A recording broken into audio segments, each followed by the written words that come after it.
जय हिंद दोस्तों। आज हम लोग क्लास 10th का हिस्ट्री का पहला लेसन है जिसका नाम है यूरोप में राष्ट्रवाद का।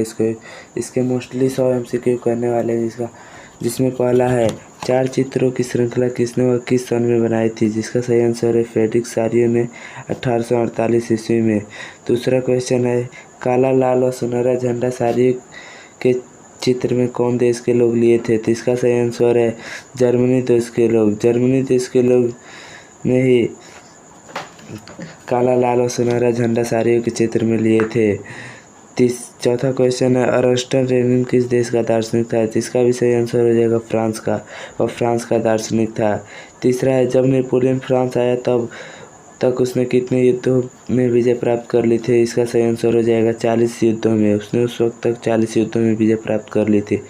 पांचवा है लुई 16वां को किस वर्ष गिल्टिन पर चढ़ाया। गिल्टिन एक प्रकार का ऐसा मशीन है जो सर से धड़ को अलग कर देता था, इसका सही आंसर हो जाएगा 1793 ईस्वी में।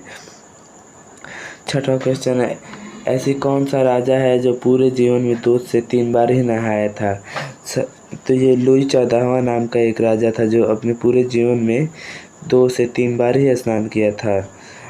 अगले क्वेश्चन पर बढ़ते हैं। माचिस की खोज किस वैज्ञानिक ने की। दोस्तों इसका क्वेश्चन आप दीजिएगा, इसका क्वेश्चन मैं नहीं बता रहा हूँ। अगला क्वेश्चन फ्रांस में 1799 ईस्वी में नेपोलियन ने किस शासनकाल को समाप्त कर दिया, तो इसका सही आंसर होगा डायरेक्टरी के शासनकाल को समाप्त कर दिया। अगला क्वेश्चन है यूरोप का मरीज किसे कहा जाता है, इसका सही आंसर हो जाए तुर्की को यूरोप का मरीज कहा जाता है। 10वां क्वेश्चन है विलियम प्रथम कहाँ का राजा था, तो इसका सही आंसर हो जाएगा विलियम प्रथम प्रसा का राजा था। अगला क्वेश्चन है विक्टर एमेनुअल कहाँ का राजा था। विक्टर एमेनुअल सार्डिनिया पिडमाउंट का राजा था जो एक इटली का भाग्य है। 12वां क्वेश्चन है the lady with the lamp किसे कहा जाता है। दोस्तों इसको भी मैं नहीं बता रहा हूँ, इसको भी आप कमेंट में बता सकते हैं। अगला क्वेश्चन है चार्टिस्ट आंदोलन कहाँ हुआ था, तो इसका सही आंसर हो जाएगा इंग्लैंड में चार्टिस्ट आंदोलन हुआ था। अगला क्वेश्चन है सर बिस्मार्क एक अच्छा क्या था, कूटनीतिक या फ्रेंचवासी नाविक था या राजा था। तो देखो दोस्तों बिस्मार्क एक अच्छा कूटनीतिज्ञ था। अगला क्वेश्चन सामंती व्यवस्था को किसने समाप्त कर दिया, तो इसका सही आंसर हो जाएगा नेपोलियन ने सामंती व्यवस्था को समाप्त कर दिया था। जब फ्रांस सीखता है तो पूरे यूरोप में सर्दी जुकाम हो जाता है, किसके कथन है। जब फ्रांस सीखता है तो सारे यूरोप में सर्दी जुकाम हो जाता है, ये मेटरनी का कथन है जो ऑस्ट्रिया का राजा था। लौ व रक्त की नीति किसने अपनाई थी। देखिए लौ व रक्त की नीति बिस्मार्क ने अपनाई थी, लेकिन जब पूछे लौ व रक्त की नीति सर्वप्रथम किसने अपनाए थे, तो इसका सही आंसर हो जाएगा अलाउद्दीन खिलजी। अगला क्वेश्चन है इटली का मसीहा किसे कहा जाता है, तो इटली का मसीहा मैजनी को कहा जाता है। अगला क्वेश्चन है यंग इटली की स्थापना किसने की थी, तो इसका सही आंसर हो जाएगा मैजनी ने यंग इटली की स्थापना की थी, लेकिन जब ये पूछा जाए सन तो 1831 ईस्वी में बताइएगा। अगला क्वेश्चन है मैजनी ने यंग यूरोप की स्थापना किस सन में की थी, तो इसका सही आंसर हो जाएगा 1834 ईस्वी में। कार्बोनरी कैसा संगठन था। कार्बोनरी एक गुप्त संगठन था। नेपोलियन किस युद्ध में हार गया था। नेपोलियन वाटरलू के युद्ध में हार गया था। वियना समझौता किस सन में हुआ था, तो वियना समझौता 1815 ईस्वी में हुआ था। 1815 के बाद फ्रांस का राजा कौन बना। 1815 के बाद फ्रांस का राजा लुई 18वां बना। अगला क्वेश्चन है दोस्तों मार्सिले कहाँ का राष्ट्रगान है, तो देखिए मार्सिले फ्रांस का राष्ट्रगान है। अगला है मार्सिले को किसने लिखा था, तो रॉजर डी लाइल ने मार्सिले को लिखा था। फ्रांस में सबको मताधिकार कब मिला, तो सन 1793 ईस्वी में फ्रांस में सबको मताधिकार मिला। 31 फ्रांस में समाज में कितने प्रतिशत किसान थे, तो इसका सही आंसर हो जाएगा फ्रांस के समाज में 90% किसान थे। अगला क्वेश्चन है 1889 में फ्रांस की जनसंख्या कितनी थी? तो इसका सही आंसर हो जाएगा दोस्तों 2.8 crore.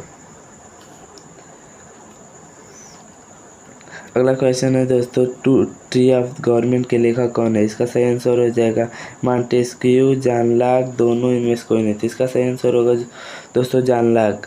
John Locke tree of government के लेखक हैं। अगला क्वेश्चन, विधि की आत्मा किस किताब को कहा जाता है? तो the spirit of the laws को विधि की आत्मा कहा जाता है। अगला क्वेश्चन है दोस्तों, फ्रांस गणराज्य कब बना? तो 1889 ईस्वी में, 1892 ईस्वी में, 1893 ईस्वी में, 1792 ईस्वी में। तो इसका सही आंसर हो जाएगा दोस्तों 1792 ईस्वी में। The spirit of the line किसकी रचना है? तो the spirit of the line Montesquieu की रचना है। आतंक का राज किसने स्थापित किया? तो रोबेस्पियर ने। इसका सही आंसर हो जाएगा रूसो। अगले क्वेश्चन में बढ़ते हैं दोस्तों। अगला क्वेश्चन है,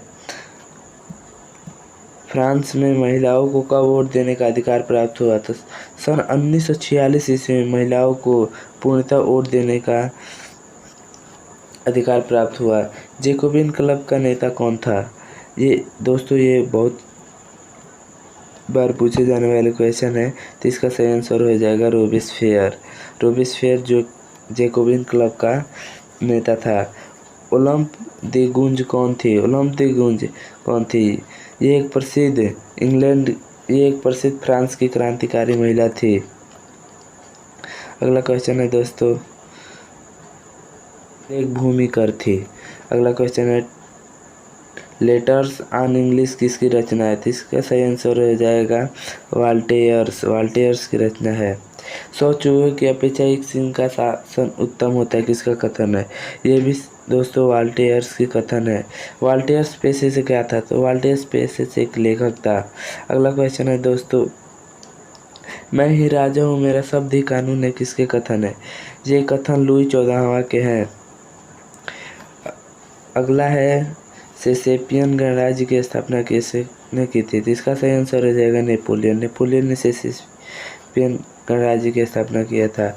नेपोलियन सत्ता कब लागू हुई थी? ये तो बहुत सिंपल क्वेश्चन है दोस्तों, इसको तो आपको पता ही होना ही चाहिए। ये हो जाएगा 1804 ईस्वी में। अगला क्वेश्चन है, 1830 ईस्वी में फ्रांस का राजा कौन था? तो इसका सही आंसर हो जाएगा सॉरी दोस्तों। अगला क्वेश्चन है, 1830 ईस्वी में फ्रांस का राजा कौन था? तो इसका सही आंसर हो जाएगा चार्ल्स डच 1830 ईस्वी में फ्रांस का राजा था। अगला क्वेश्चन, 1848 में फ्रांस का राजा कौन था? तो इसका सही आंसर हो जाएगा 1848 में फ्रांस का राजा लुई फिलिप था। जर्मनी का एकीकरण कब हुआ था? इसका सही आंसर हो जाएगा दोस्तों 1871 ईस्वी में। जर्मनी के एकीकरण का जनक किसे कहा जाता है? तो जर्मनी के एकीकरण का जनक बिस्मार्क को कहा जाता है। अगला क्वेश्चन है दोस्तों, प्रासा ने डेनमार्क से किस सन में युद्ध किया था? तो इसका सही आंसर हो जाएगा 1864 ईस्वी में, 1866 ईस्वी में, 1848। इसका सही आंसर होगा दोस्तों 1864 ईस्वी में। अगला क्वेश्चन है, प्रासा ने ऑस्ट्रिया से किस वर्ष में युद्ध किया था? तो इसका सही आंसर हो जाएगा, प्रासा ने ऑस्ट्रिया से 1866 ईस्वी में युद्ध किया था। अगला क्वेश्चन, प्रासा ने फ्रांस से किस वर्ष युद्ध किया था? तो इसका सही आंसर हो जाएगा 1870 ईस्वी में। अगला क्वेश्चन है दोस्तों, डोवा का युद्ध किसके किसके बीच में हुआ था? तो इसका सही आंसर हो जाएगा दोस्तों जर्मनी और ऑस्ट्रिया के बीच में से डोवा का युद्ध हुआ था। अगला क्वेश्चन है दोस्तों, सेडान का युद्ध किसके किसके बीच में हुआ था?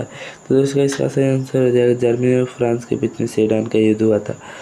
अगले क्वेश्चन की तरफ बढ़ते हैं। अगला क्वेश्चन है, फ्रैंकफर्ट की संधि कब हुई थी? फ्रैंकफर्ट की संधि कब हुई थी? तो इसका सही आंसर हो जाएगा दोस्तों 1871 ईस्वी में फ्रैंकफर्ट की संधि हुई थी। अगला क्वेश्चन है, जर्मनी के एकीकरण के बाद जर्मनी का राजा कौन बना? ये बहुत ही इंपॉर्टेंट क्वेश्चन है दोस्तों, इसको ध्यान रखिएगा। इसका सही आंसर हो जाएगा विलियम प्रथम। अगला क्वेश्चन है, इटली कितने भागों में टूटा था? तो इसका सही आंसर हो जाएगा 7 भागों में टूटा था। अगला क्वेश्चन है दोस्तों, 1851 ईस्वी में फ्रेंडली इटली का स्थापना किसने की थी? तो इसका सही आंसर हो जाएगा दोस्तों मैजनी ने।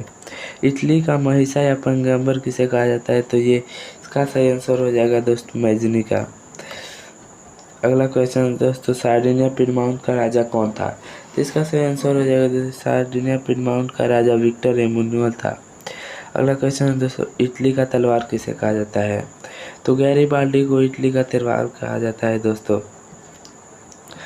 अगले क्वेश्चन की तरफ बढ़ते हैं। अगला क्वेश्चन है दोस्तों, गैरीबाल्डी पेशे से क्या था? तो इसका सही आंसर हो जाएगा, गैरीबाल्डी पेशे से एक नाविक था। अगला क्वेश्चन है दोस्तों, जानवेली की स्थापना किसने की थी? तो इसका सही आंसर हो जाएगा प्रसा ने। हंगरी में कौन सी भाषा बोली जाती है? तो इसका सही आंसर हो जाएगा दोस्तों मेग्यार। रूस और तुर्की में युद्ध किसके लिए हुआ था? इसका सही आंसर हो जाएगा दोस्तों यूनानी सभ्यता के लिए। अगला क्वेश्चन है दोस्तों, तुर्की की हार के बाद कौन सी संधि हुई थी? इसका सही आंसर हो जाएगा दोस्तों एड्रियाल रुपेल की संधि हुई थी। अगला क्वेश्चन है दोस्तों, नेपोलियन ने इटली पर आक्रमण कब किया था? इसका सही आंसर हो जाएगा सन 1797 ईस्वी में नेपोलियन ने इटली पर आक्रमण किया था। अगला क्वेश्चन है, इटली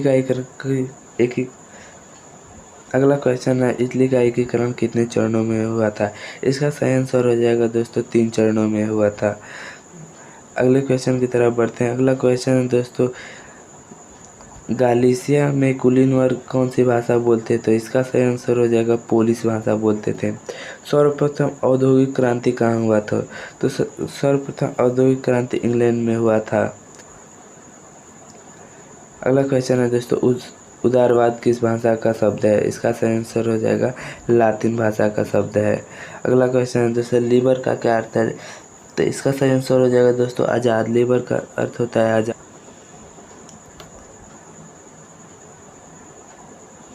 अगला क्वेश्चन है दोस्तों, अगला क्वेश्चन है दोस्तों, जालरेवाइन संघ की बैठक कब हुई थी? इसका सही आंसर हो जाएगा 1834 ईस्वी में। अगले क्वेश्चन की तरफ बढ़ते हैं दोस्तों। अगला क्वेश्चन है, मैजनी का जन्म कब हुआ था? अगला क्वेश्चन है दोस्तों, मैजनी का जन्म कब हुआ था? तो इसका सही आंसर हो जाएगा 1807 ईस्वी में। अगले क्वेश्चन की तरफ बढ़ते हैं दोस्तों। अगला क्वेश्चन है, लिगुरिया की क्रांति का नेतृत्व किसने किया था? इसका सही आंसर हो जाएगा दोस्तों मैजनी ने ही लिगुरिया की क्रांति का नेतृत्व किया था। अगला क्वेश्चन है दोस्तों, कवि लॉर्ड वायरन की मृत्यु कब हुई थी? कवि लॉर्ड वायरन एक अच्छे व्यक्ति थे जिनका जिक्र हमारी बुक में किया गया है। इसका सही आंसर हो जाएगा 1824 ईस्वी में। दोस्तों 1832 ईस्वी में कुस्तुनकुनिया की संधि हुई थी। अगला क्वेश्चन है दोस्तों, कुस्तुनकुनिया की संधि किसे स्वतंत्र राष्ट्र होने की मान्यता दी? जिसका सही आंसर हो जाएगा दोस्तों नीदरलैंड को ही कुस्तुनकुनिया की संधि ही एक स्वतंत्र राष्ट्र होने की मान्यता प्रदान की। अगला क्वेश्चन है दोस्तों, तुर्कों ने कियास द्वीप पर कितने यूनानियों को मार डाला? तो इसका सही आंसर हो जाएगा दोस्तों 20,000 यूनानियों को तुर्कों ने कियास द्वीप पर भेजकर उनकी हत्या कर दी। अगला क्वेश्चन है दोस्तों, नारीवाद राजनीतिक संगठन की स्थापना किसने की? इसका सही आंसर हो जाएगा लुइजे आर्टू पीटर्स ने। अगला क्वेश्चन है दोस्तों, पोप का शासन कहाँ था? तो इसका सही आंसर हो जाएगा दोस्तों इटली के मध्य भाग पर पोप का शासन था।